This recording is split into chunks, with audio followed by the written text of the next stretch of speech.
এবং অনেক বড় একজন মাপের আল্লাহর ওলি ছিলেন। তো দুনিয়াতে থাকা এবং দুনিয়া থেকে চলে যাওয়া এটা সম্পূর্ণ আল্লাহর ওলিদের একটা ওনাদের মর্জির ব্যাপার।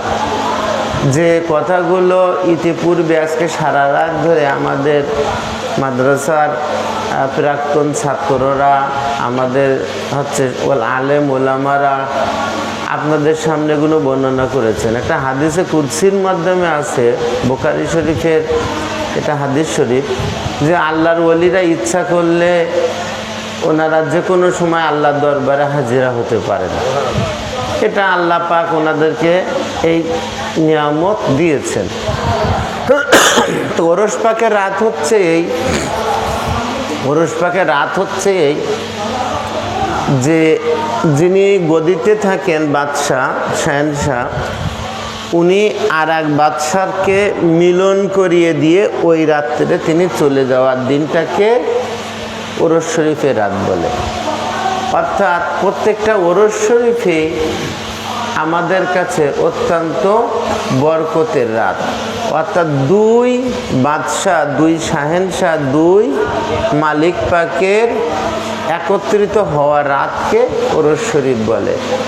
এবং একজন দুনিয়া থেকে চলে যাচ্ছেন, আল্লাহ পাকের সান্নিধ্যে লাভ করছেন, আরেকজন পরবর্তী জামানার ইমাম হিসেবে নিয়োগ পাচ্ছেন। এরকম আর কি বিষয়টা। তো আমরা সারা রাত্র ধরে পর্দা হুজুর পাকের জীবনী সম্পর্কে জেনেছি। পর্দা হুজুর পাক ওনার জীবনী সম্পর্কে আমরা ছোট হুজুর পাকের পাক জবান থেকে কিছু শুনেছি, কিতাবপত্র থেকেও শুনেছি, আমাদের পূর্বপুরুষ থেকেও শুনেছি। তারপরে আমাদের বই কিতাবপত্র তো আছেই। তো তার ভিতরে একটা জিনিস আমরা জেনেছি যে উনি আরবি গ্রামার তথা আরবি ভাষার উপরে ওনার অনেক দক্ষ ছিল। আর আরবি তো ওনাদেরই ভাষা, ওনাদেরই জবান পাকের ভাষাটাই তো আরবি। কেননা ওনা হচ্ছে হাশিমি খানদান পাক, ওনারা হচ্ছেন হুজুর পাক সাল্লাল্লাহু আলাইহি সাল্লামের খানদান পাক, ওনারা হচ্ছেন মৌলা মুশকিল কুশার খানদান পাক। সুতরাং এটা কোনো আশ্চর্যের কিছু নয়। তো উনি কোরআনের পাকের ওনার সামনে যদি কেউ তেলাওয়াত করতো আর যদি উনি ভুল করতেন তা উনি তাকে সংশোধন করে দিতেন, এতটাই উনি ছিলেন। তো পর্দা হুজুর পাক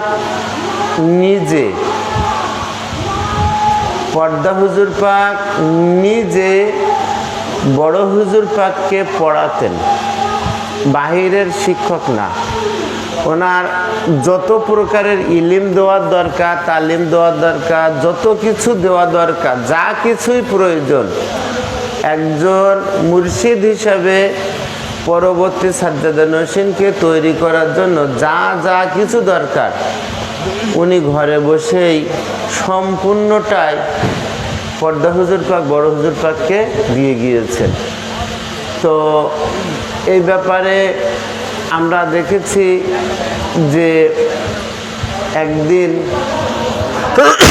বড় হুজুর পাক তখন অনেক ছোট ছিলেন।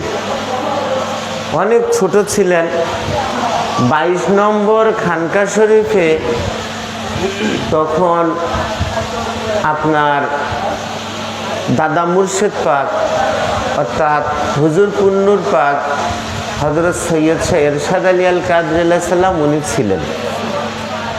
তো উনি বসে আছেন, ওনার পাশে বসে আছেন পর্দা হুজুর পাক হযরত মাওলানা সৈয়দনা সৈয়দ শাহ মুস্তারশিদ আলী আল কাদরি। তাহলে এইবার বুঝেন কোন ঘটনা। একই মজলিসে একই জায়গায় 22 নম্বর খানকা শরীফ মসজিদ পাকে দাদা হুজুর পুন্নুর পাক